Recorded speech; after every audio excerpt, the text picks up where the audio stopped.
Oke, teman-teman sekalian, kita berjumpa lagi, kita bertemu kembali di Kenduri Cinta edisi bulan April, tepatnya di edisi ke 243. Sebelumnya, biar terlihat pantas dan tidak dimarahin oleh MUI, saya mengucapkan dengan ketulusan hati dan kebesaran jiwa, mohon dimaafkan kesalahan teman saya, lahir dan batin, mohon keikhlasan. Sebaliknya kami pasti memaafkan kesalahan Anda. Kesalahan karena ada kenceleng lewat. Pak. Kita harus apa istilahnya, ada obrolan itu loh. Masalah memaafkan itu. Iya.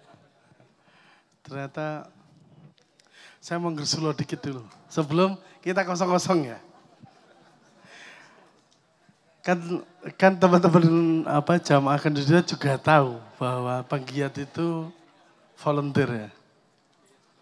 Iya, ada yang tahu bahwa kita itu dibayar? Besar. Hah? Besar. Iya. Ada yang tahu yang kita tidak dibayar? Gak ada juga, bingung saya. Yang dibayar gak tahu, yang gak dibayar juga gak tahu. Gersulo saya gini mas, gersulo saya gini. Kok ada jamaah KC yang komen di YouTube-nya KC itu loh. Dan sadisnya luar biasa loh. Saman jangan tengil-tengil mas. Iya, ya Allah, ono loh, menungso kayak gini gitu. Ya, teman-teman ya. Ya tapi apapun itu kan yang namanya teman-teman penggiat itu mas, sampean gak minta maaf pasti dimaafkan. Sampean gak ngisi kencreng aja dimaafkan, apalagi cuma ngomong kan itu ya. Bener gak? Wong, Karena datang cuman modal tenggorokan sama paru-paru ya mas ya. Sama store kuping. Mas store kuping. Rokok nunggu temen, modal korek. Terus nanti lapar nunggu snack akhir-akhir. Iya, dengan alasan barokah. Iya. Gak apa-apa Mas Adi, karena kita suasananya baru lebaran ya teman-teman sekalian. Saya tahu, yang mudik siapa? Gak ada. Pokoknya kalau di KC itu ditanya apapun jawabannya diem. Yang mudik siapa? Gak ada. Oh, ada. Yang gak mudik pasti gak punya duit. Sehingga jangan dipaksa untuk kenceleng mas. Iya. Iya. Kita nanti tandai, yang nggak mudik kita tandai lah. Jadi teman-teman data kenceleng yang kemarin pengumuman akan disampaikan nanti mas ya. Betul. Yang 1000 kemarin itu. Betul. Jadi mas, kalau 1000 itu kan biaya transfernya 6.000 ya. Gimana itu? Saya juga. Atau saldonya tinggal 8.500. Itu saya masih mencari hukum di fikih belum ketemu mas. Belum itu. Nanti kita harus ke Basul Masail atau ke siapa? Kalau Muhammadiyah mas? Majelis Tarjih. Majelis Tarjih. Nah, nyambung itu juga mas. Alhamdulillah kita juga kedatangan warga Muhammadiyah hari ini. Iya, betul. Nah, saya main golek ya. Aku loh mas warga Muhammadiyah. Saja nih apes gitu itu. Ya. Ngomong Muhammadiyah gak dipercaya, ngomong NU apa meneh, selawatan gelior.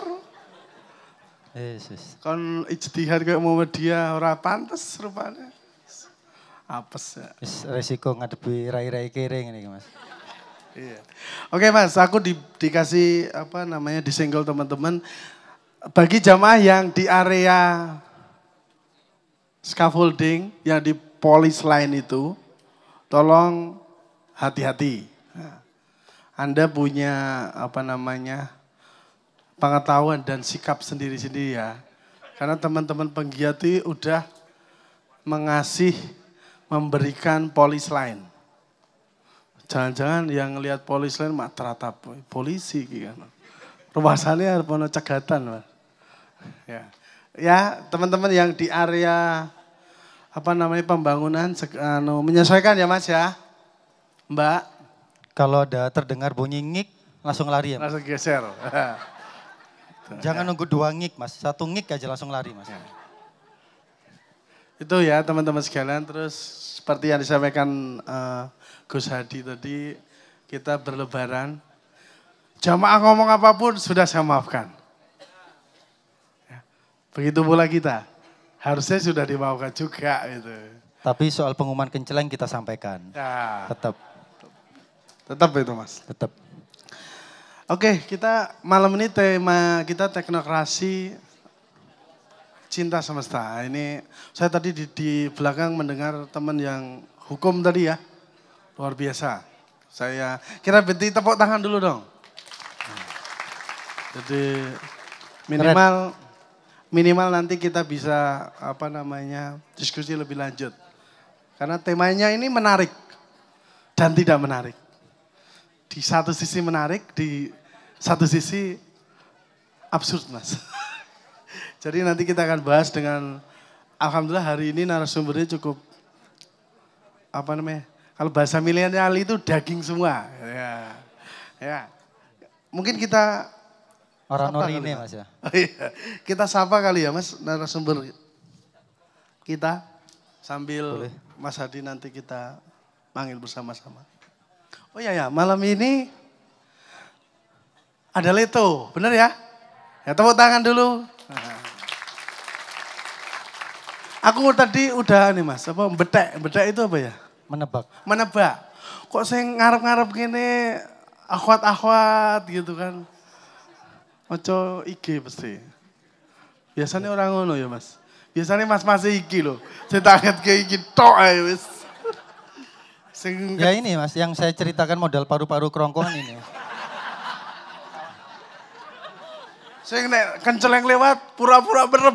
Iya, khusuk mereka. Pakai datanya entek Mas. Iya. Pokoknya tak ngetke loh Mas, sampai ini ben kaca tak ngetke wis. Sampai lewat tok wis. Besok mundur ya Mas. Itu kelihatan ada 1 bungkus rokok, isinya cuma 2 batang Mas. Optimis. Dan optimis puasa Mas. Iya. Dengan alasan berkah tadi loh. Berkah. Mesti engko apa Mas Hadi kae nek terakhir panganannya dikae gitu. Wis ditebak. Jamnya wis diukur. Jadi pada jam kira-kira jam 12:30 itu mesti bubar gitu. Ya. Jadi sebelum 12:30 kita agak habiskan aja. Iya, betul. Oke Mas Hadi, kita panggil beberapa narasumber, silakan. Kami minta ke atas panggung. Yang pertama Mas Ian Elbet. Kita berikan aplaus.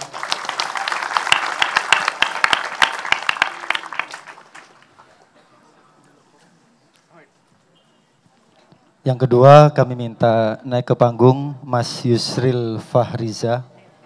Monggo Mas Yusril. Biasa.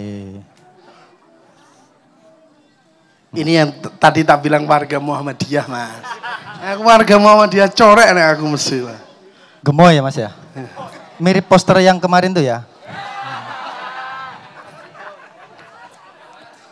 Wes kau saya ditawa norek.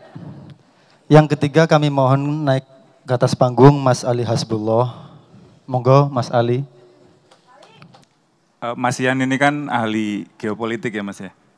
Jadi kapan-kapan mungkin bisa cerita juga tuh impact-nya nanti kalau Israel sama Iran benar-benar perang itu ke nasib kita ini gimana gitu ya. Apa ada pengaruhnya ke ekonomi kita, kemudian dari ekonomi kita tentu kepada penghidupan kita masing-masing apakah ada pengaruhnya. Dan apakah memang itu akan terjadi konstelasinya dengan Arab Saudi dan sebagainya itu kan sesuatu yang menarik sebenarnya. Walaupun kita aslinya ya nggak bisa ngapa-ngapain ya, mau perang mau apa kan kita juga nggak bisa ngapa-ngapain, cuma bisa berdoa gitu ya. Tapi lumayan lah, berdoa ngerti konteksnya kan lumayan ya, saya kira begitu. Kenapa Mas Ian tadi berbicara bahwa ya mungkin kita nggak punya kontrol apapun, tapi sebaiknya kita paham gitu situasinya, bukan nggak bodoh-bodoh amat lah gitu ya, kira-kira begitu. Kemudian yang kedua tadi Mas Ian bertanya udah pada nonton Dune atau Three Body Problem, kelihatannya dikit yang nonton Mas. Kalau nanyanya udah nonton Siksa Kubur apa belum, mungkin banyak. Ya, Hari Raya Horor Indonesia. Nah, itu udah berapa tahun itu begitu, setiap lebaran filmnya itu horor semua. Siksa Kubur, Bandara Wangi apa ya? Bandara Wungi. Tali pocong perawan, Mas. Masya Allah. Tali pocong. Itu kita ini sangat produktif loh. Film horor itu luar biasa. Ya itu kan sebenarnya mencerminkan ya. Dan yang nonton banyak memang. Jutaan orang. Mungkin saya rasa yang udah nonton Siksa Kubur. Oh enggak ada ya, luar biasa. Maya ini berarti. Mas kayaknya gak mau ngaku ini Mas. Atau malu ya. Tapi saya percaya memang Maya agak beda Mas. Maya ini memang spesies beda lah. Spesies beda maksudnya memang sudah terdidik ya bahwa secara sinematografi, secara tampilan, secara penggarapan film luar biasa. Cuman kan kalau kita dicekoki yang begitu-begitu terus kan ya puyeng kepala ya gitu ya. Oke lah, saya nggak terusan. Tapi saya mengomentari situ saja. Kemudian saya kira nanti Mas Yusril menjadi pamungkas sebagai komedian ya. Komedian itu kan seseorang yang harus sangat cerdas karena komedian itu pasti cerdas, apalagi kalau yang stand up ya. Karena dia harus refleks secara cepat kan merespon apapun dari publik, kemudian juga harus secara cepat memproses informasi untuk diolah supaya nyambung. Itu nggak gampang sama sekali. Hanya orang cerdas yang bisa begitu. Diumbul-umbul kese supaya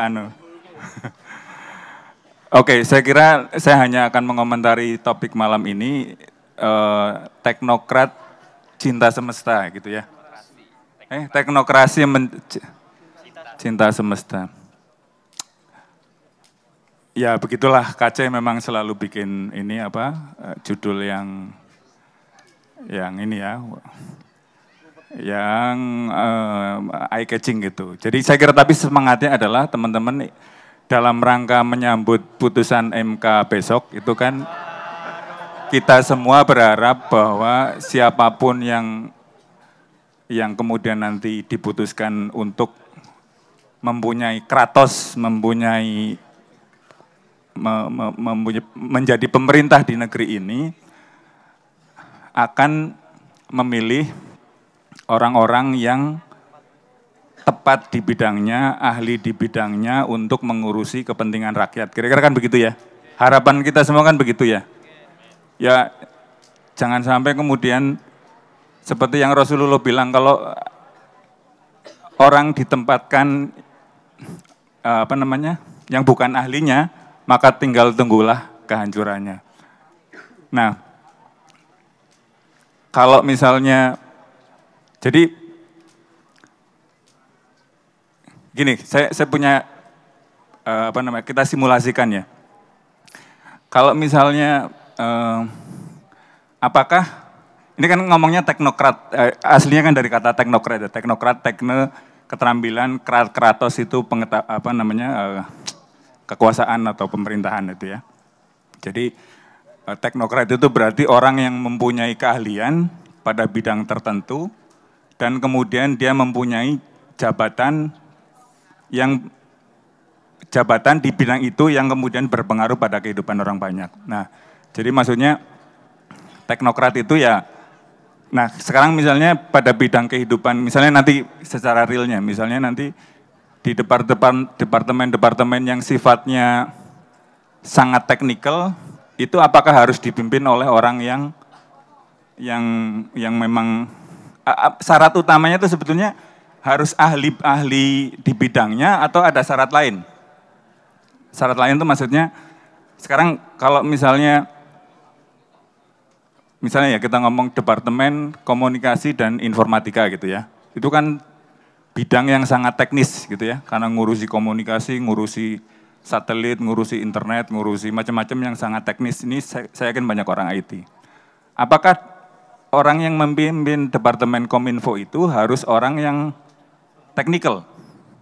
Orang IT atau orang telekomunikasi atau orang yang mengerti AI gitu. Depkominfo itu akan mengurusi AI. Mas Ian, mengurusi harus mengeluarkan kode etik pengembangan AI dan sebagainya. Pokoknya mengurusi perkembangan AI yang sangat kompleks secara teknis. Nah sekarang pertanyaannya, apakah harus orang teknis yang memimpin departemen itu supaya bermanfaat bagi Indonesia gitu ya, sebagai orang banyak, atau bisa orang lain yang bukan orang teknis? Syarat utamanya apa sebetulnya? Apakah misalnya orang yang kuliahnya di ilmu politik, yang sekarang tuh kalau nggak salah bukan orang teknis. Kira-kira kalau beliau yang di situ tuh kira-kira membawa manfaat apa enggak gitu? Atau apakah kalau misalnya orang yang teknis, dia lulusan profesor entah di mana, di ITB atau di mana, kemudian memimpin itu, apakah juga menjadi jaminan? Teman-teman coba berpikir ya, syarat utamanya sebetulnya apa untuk menjadi, kalau saya pribadi, saya berpendapat syarat utamanya adalah cinta semesta ini. Tapi mungkin kalau saya lebih sepakat dalam konteks ini cita rakyat lah ya, jadi teknokrat cinta rakyat mungkin judulnya mungkin akan lebih. Jadi syarat utamanya dia cinta rakyat, karena di level itu sebetulnya ya nggak perlu paham betul secara detail teknis, tapi ya tentu juga jangan blank-blank amat gitu ya, jangan bodoh-bodoh amat, tapi intinya di situ kan dia harus, nanti kan yang mengurai persoalan teknis, kemudian opsi-opsi solusinya kan yang di bawahnya yang ahli-ahli. Beliau yang di puncaknya ini kan dikasih pertimbangan untuk menyelesaikan ini, opsinya ini 1, 2, 3, pertimbangannya apa, dia tinggal milih. Nah, untuk milih itu faktor utama yang mempengaruhi adalah dia cinta rakyat apa cinta duit kan gitu sebetulnya. Kebijakannya itu cinta, dia untuk memilih itu akan cenderung kemana itu kan tergantung, bukan tergantung keahlian teknis ya, tergantung kepada moral value-nya itu ya, yang menggait value, menggait jiwanya gitu ya. Jadi syarat utamanya itu sebetulnya cinta rakyat gitu, tidak harus. Sekarang misalnya kayak di dunia swasta pun misalnya teman-teman tahu Steve Jobs itu kan bukan lulusan ilmu komputer, dia tidak tahu programming, tidak tahu apa namanya, kalau software programming, kalau tidak tahu bikin desain chip, dia bukan orang itu sama sekali. Dia adalah orang yang mengerti persis bagaimana ekspektasi user terhadap suatu produk elektronik. Nah itu dengan jadi dia cinta pada customernya gitu ya, dia cinta pada customer elektronik, makanya dia bisa menggait orang-orang di bawahnya yang sangat ngerti teknis untuk menciptakan produk yang disukai oleh orang. Nah kalau kita paralelkan ke dunia publik, seandainya kita punya pemimpin-pemimpin yang bisa begitu, nggak harus ngerti teknis, Mas Ian, saya percaya begitu. Yang penting dia cinta rakyat apa enggak. Nah itu kemudian saya sambungkan lagi kepada konsep ulama yang kita sering bahas di Ma'iyah. Yang saya kira itu dekonstruksi makna ulama yang luar biasa lah ya dari guru kita Cak Nun. Ini saya bacain ininya ya, karena saya nggak hafal. Jadi kalau tentang ulama itu kan ada 3 kali disebutkan di dalam Al-Quran. Yang satu tentang ulama Bani Israel, kemudian 2 kali disebutkan, kemudian ada dua ayat lagi tentang ulama yang menjabarkan ciri-cirinya gitu, supaya kita tahu, oh kira-kira ulama tuh yang mana sih yang disebut ulama itu gitu ya. Nah kalau tadabur atau tafsir Ma'iyah terhadap kata ulama adalah berdasarkan pada surat Fatir ayat 27, saya bacakan terjemahnya aja ya. Ayat 27, A'udzubillahi minasyaitonirrajim. Tidakkah kamu melihat bahwasanya Allah menurunkan hujan dari langit, lalu kami hasilkan dengan hujan itu buah-buahan yang beraneka macam jenisnya. Dan di antara gunung-gunung itu ada garis-garis putih dan merah yang beraneka macam warnanya. Dan ada pula yang hitam pekat. Kemudian ayat 28, dan demikian pula di antara manusia, binatang-binatang melata, dan binatang-binatang ternak ada yang bermacam-macam warnanya dan jenisnya. Sesungguhnya yang takut kepada Allah di antara hamba-hambanya hanyalah ulama. Sesungguhnya Allah Maha Perkasa lagi Maha Pengampun. Ini saya hanya merefresh, mudah-mudahan kalau yang baru pernah datang jadi tahu, oh ini tadaburnya Ma'iyah tentang ulama itu seperti apa. Jadi dari 2 ayat itu, setelah ngomong alam semesta, gunung-gunung, tumbuhan, binatang, pokoknya semesta ya tentang alam, tiba-tiba loncat narasinya. Tiba-tiba Allah mengatakan, sesungguhnya yang takut kepada Allah di antara hamba-hambanya hanyalah ulama. Jadi kayak nggak nyambung. Orang lagi ngomong alam semesta, tahu-tahu ngomong yang takut itu hanya ulama. Itu kan ya kita mesti cermat gitu ya. Jadi kelihatannya yang disebut ulama itu adalah orang-orang yang mendalami bidangnya masing-masing, mendalami keilmuan dunia ya, yang disebut keilmuan dunia itu juga salah kaprah, kita bisa bahas lebih dalam lagi. Pokoknya keilmuan yang kita dalami sehari-hari, fisika, kimia, biologi, matematika, pertanian, dan segala macam, sampai pada tingkat ahli, sampai pada titik di mana kemudian dia menyadari, oh ini semua tidak mungkin terjadi kalau tidak ada sesuatu yang super intelijen gitu ya. Karena semuanya begitu teratur, semuanya begitu indah, semuanya terdesain dengan baik gitu ya. Jadi orang yang mendalami fisika misalnya sampai pada fisika atau apapun lah, mendalami itu sampai pada titik kemudian ini pasti ada something yang big, yang jauh lebih besar dari kita, dan oleh karena itu kemudian dia takut pada sesuatu itu. Takut pada sesuatu itu kemudian tentu ada konsekuensinya, karena takut pada sesuatu kan berarti takut untuk menyakitinya, takut untuk melanggar perintahnya dan sebagainya. Yang salah satu bentuk takutan kepada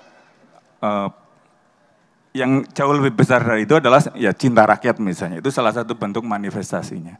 Jadi, nah itu kan tadi ya, yang ahli dalam bidangnya itu kan technical ya, Jadi kita seperti tadi Mas Ian bilang, kita semua harus mengeksplorasi bakat kita, fadilah kita masing-masing. Saya nggak pinter gambar, tapi mungkin saya cukup mengerti kata-kata, nulis. Saya mungkin tidak pandai bernyanyi, tapi gitu-gitu ya. Semua orang punya fadilah masing-masing. Coba kenali apapun yang diberikan Allah kepada kita, kemudian kita optimalkan. Kita benar-benar eksplorasi itu sampai tingkat di mana kita menjadi ahli. Bukan mungkin, sebagian besar dari kita tidak akan menjadi teknokrat, tidak akan meraih kratosnya itu tadi ya, hanya menjadi hanya menjadi ahli di bidang itu udah mulia sekali. Tidak harus menjadi pejabat ya, memang bukan, ya nggak semua orang jadi penjahat.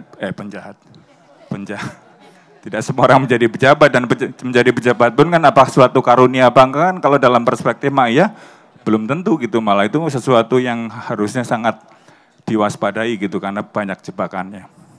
Oke, jadi nyerempet ke situ. Tapi intinya mari masing-masing kita tadi message-nya adalah jadi kita semua bisa jadi ulama. Tapi kalau saya pribadi ya, ulama bagi diri sendiri dan bagi lingkungan terkecil kita paling enggak lah, dengan mendalami apapun keahlian kita, dan kemudian dari situ kemudian menjadi titik tolak untuk mengerti pencipta kita dan takut kepadanya, yang artinya kemudian menjalankan perintah dan menjauhi larangannya. Kira-kira begitu saja, Mas Tri, yang bisa saya sampaikan. Terima kasih Mas Ali. Assalamualaikum warahmatullahi wabarakatuh. Biar kayak acara-acara Islam toh. Yang datang kerudungan pecian sambil rokokan kok nggak ada salam. Nggak apa-apa. Ini buat yang belum kenal, saya Yusril Fariza. Saya sebenarnya adalah seorang dancer, Mas ya. Dancer dan juga basicnya saya penyanyi sebenarnya. Buat yang belum kenal ya. Nggak usah. Nanti Leto ngapain kalau saya nyanyi? Ya toh. Leto nanti nyanyi aja. Nyanyi bagian Leto, saya bagian di sini. Jadi drum. Lah masuk acara kerudungan gini kok ada dance-nya itu. Aneh-aneh aja. Yang dancer emang gemoy juga, cuman beda. Ini juga bukan Yusril yang di sana, ini Yusril yang pelawak ya. Walaupun yang sana lebih lucu sebenarnya. Oke. Aku lihat kamera kok nggak pengen nengok aku sebenarnya. Maiku tak giniin aja dari tadi ini. Saya jujurnya, karena sejujurnya saya datang ke sini itu juga baru pertama kali. Pertama kali datang ke Kenduri Cinta, pengen datangnya sudah lama banget. Saya setelah lulus dari Muallimin Muhammadiyah Jogja itu juga salah satu pembaca dari buku-bukunya Cak Nun. Salah satu yang saya suka, Jejak Tinju Pak Kiai itu, saya suka banget itu. Cuman lama-lama saya membaca kok, saya berhenti membaca ketika saya tahu, saya menyadari bahwa Cak Nun bener terus ya. Akhirnya aku berhenti membaca, aku tak kasih ada salah-salahnya lah. Laung manusia kok ya. Nggak pengen saya nabikan gitu. Tapi kok bener kabeh, bener terus itu. Akhirnya saya berhenti membaca buku-bukunya. Tapi beli buku puisinya beli tetap. Diskon waktu itu. Diskon waktu itu. Diundang sama Mas Tri dalam acara Kenduri Cinta. Temanya adalah, Mas ini Mas posternya. Tak lihat tema judulnya. Teknokrasi Cinta Semesta, Masya Allah. Iki lho opo. Lah ya, tak cari celah-celahnya. Ini di mana? Aku bisa masuk ini di mana ini?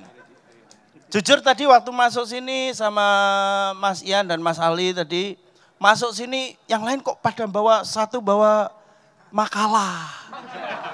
Satu udah buka HP isinya ayat. Lanjut aku ngopo iki. Lah ya, terus saya ngapain? Tadi di belakang gitu saya lihat, mana ini kok yang datang kok kayaknya kiai-kiai, kok enggak ada kiai-kiainya. Saya salah persepsi itu. Malah ada bule.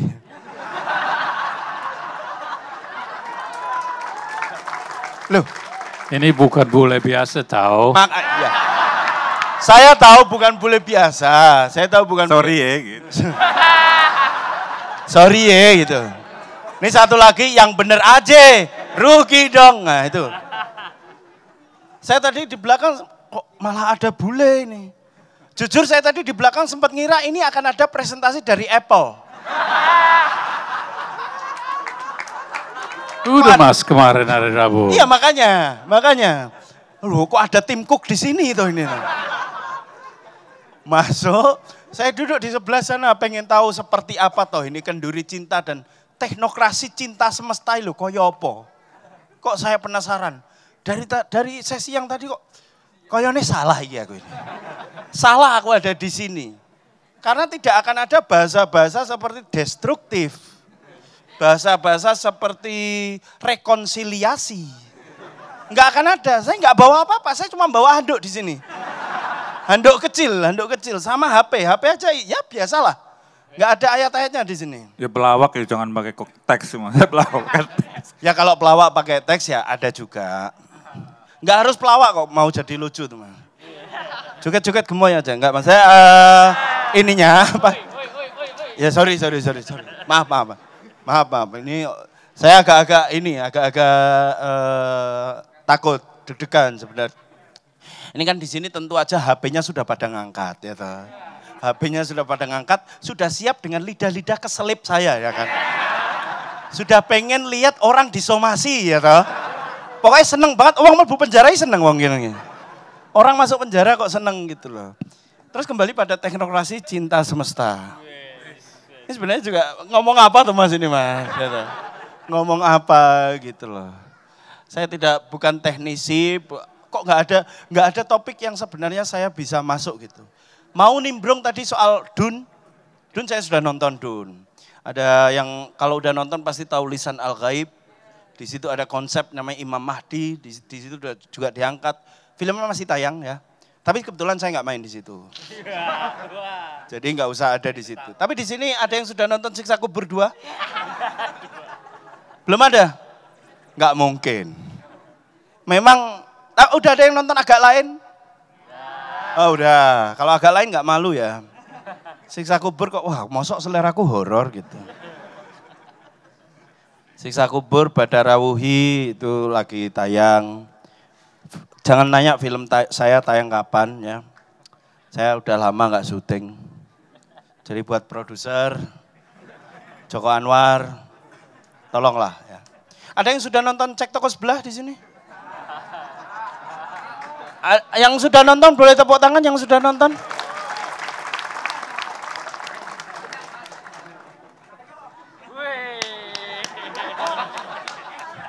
Itu yang jual babi itu ya Mas? Bukan, bukan. Itu yang toko sebelahnya. Ini yang sebelah dikit sebelahnya. Ada yang sudah nonton Cek Toko Sebelah ya? Ada yang tahu azab laki-laki yang menyerupai wanita? Ya itu cuma peran ya. Semoga cuma peran. Kalau ada tawaran lebih menarik lagi ya, ya yuk. Tidak ada yang pengen saya sampaikan teman-teman. Tadi juga sebenarnya ada yang nyatet, ada yang mulai nyatet di sini Pak tadi Pak. Ada yang mulai nyatet di sini. Saya bilang udah ditutup aja. Jangan dapat pencerahan, jangan berharap dapat pencerahan di sini, nggak dapat apa-apa juga kok. Apalagi di topik ini ya. Ini nggak ada pencerahan sama sekali, di sini hahaha hihi tok aja ya. Itu aja Mas Tri. Saya jujur tidak tahu ngomong apa karena mau dibalikin dari mana kok sawangannya kok secara terminologi itu nggak bisa saya belokin ke yang saya tahu gitu loh. Teknologi dalam komedi lah apa? Lah komedi lah isinya hanya untuk bikin orang tertawa, ya toh. Bikin orang terhibur. Teknokrasi, waduh terlalu berat buat saya. Skip aja deh. Komentari politisi aja Mas. Oh jangan Pak, itu Pak. Nanti, wah. Tapi kalau mau mention Yusril yang sana aja ya. Jangan Yusril yang sini ya. Saya sudah capek menghadapi salah mention ini. Karena sudah mulai ngawur salah mention ini. Sudah mulai ngawur, di Instagram sudah mulai, gimana kebusukan negeri ini Cece Yusril Fahriza, loh salah. Salah, kritis boleh goblok jangan gitu loh. Terima kasih Mas Tri ya. Oke, tepuk tangan. Assalamualaikum warahmatullahi wabarakatuh. Ya Mas Abrang sudah mampu menjelaskan tema yang nggak jelas. Teknokrasi cinta semesta, memang sebenarnya ini judul yang harusnya kita angkat tahun lalu gitu ya. Karena memang biasanya kita itu di Kenduri Cinta itu kan memang untuk tema itu kan selalu diskusi dengan Cak Nun gitu ya. Tahun lalu ini tuh beberapa judul yang memang masih disimpan sama teman-teman terus kita keluarin lagi gitu ya.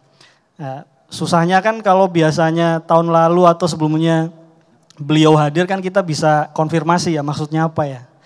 Nah kalau ini kan kita nggak bisa, kebetulan saat ini lagi nggak bisa, sehingga ya tadi yang disampaikan oleh Mas Ian, ya kan, ada AI segala macam, ya masa nggak dimanfaatkan, gitu kan. Ada ChatGPT, ada Copilot, ada Grok, ada apa sih macam-macam ya, ada Google Bard dan segala macam. Ya disitulah kita bisa mencoba mengulik, walaupun mungkin maksudnya juga tidak sampai ke sana gitu ya, penjelasannya. Tapi setidaknya kalau di Mukodimah itu kan kita coba mengupas gitu ya, bahwa satu contoh tadi teknokrasi misalkan, itu kan memang teman-teman di Rebuan pun ketika dengar kata teknokrasi itu langsung ingatnya adalah teknokrat gitu ya. Ketika dengar kata teknokrat itu muncul ketika di Indonesia itu adalah yang muncul ketika Orde Baru cukup banyak pemerintahan diisi oleh teknokrat. Bagaimana tadi yang disampaikan sebelumnya, mereka adalah orang yang ahli di situ.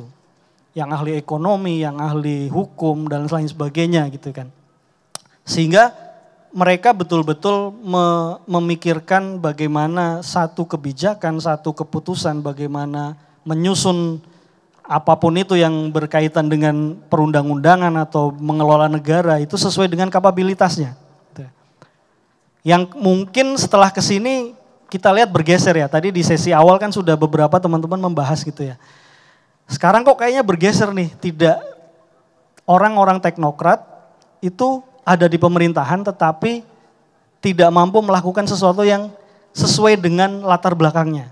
Kalau tadi Mas Hadi nyampaikan ada rojulun yadri, wahuwa yadri, anahu yadri dan seterusnya gitu ya. Kalau sekarang yang kita lihat adalah ternyata orang yang dia tahu akan satu persoalan, dia paham satu persoalan, dia punya wewenang untuk menyelesaikan satu persoalan, tetapi ketika punya wewenang itu ternyata tidak mampu menyelesaikan persoalan itu. Karena terbentur dengan kepentingan-kepentingan yang lain. Tidak mudah ternyata ketika masuk ke pemerintahan misalkan orang yang memang di situ ahli, ternyata tidak mudah juga melakukan perubahan. Makanya sering ada ungkapan-ungkapan kalau ingin merubah sistem ya kamu masuk dong gitu ya. Tapi di saat yang sama itu statement seorang menteri juga jadi ambigu gitu loh. Seorang Menko ngomong malaikat saja masuk pemerintahan bisa jadi iblis gitu ya. Lalu bagaimana kemudian para teknokrat itu yang seharusnya mempunyai kemampuan, mempunyai kapabilitas di situ bisa ikut menyumbangkan pemikirannya, mengaplikasikan atau ya memberikan sumbangsih kepada ketika diberi satu wewenang ya bisa melakukannya gitu loh, melakukan perubahan, melakukan perbaikan segala macam gitu lah. Nah, ketika kemarin di forum Rebuan, Mas Tri itu menyinggung bahwa ada ketika menyinggung kata cinta itu salah satu yang dipesankan oleh Kanjeng Nabi adalah bahwa umat Islam di akhir zaman nanti atau bahkan pada satu masa itu jumlahnya sangat banyak sekali. Seperti buih di lautan gitu ya. Jumlahnya sangat banyak tetapi musuh-musuh Islam itu enggak ada rasa takutnya sama sekali dengan umat Islam. Karena apa? Pada saat itu umat Islam dijangkiti penyakit wahan namanya kan. Kalau kita refer ke hadis Nabi itu, apa itu wahan? Ditanya oleh sahabat Nabi gitu ya. Wahan itu adalah hubud dunia dan karahatul maut. Cinta dunia dan takut mati gitu ya.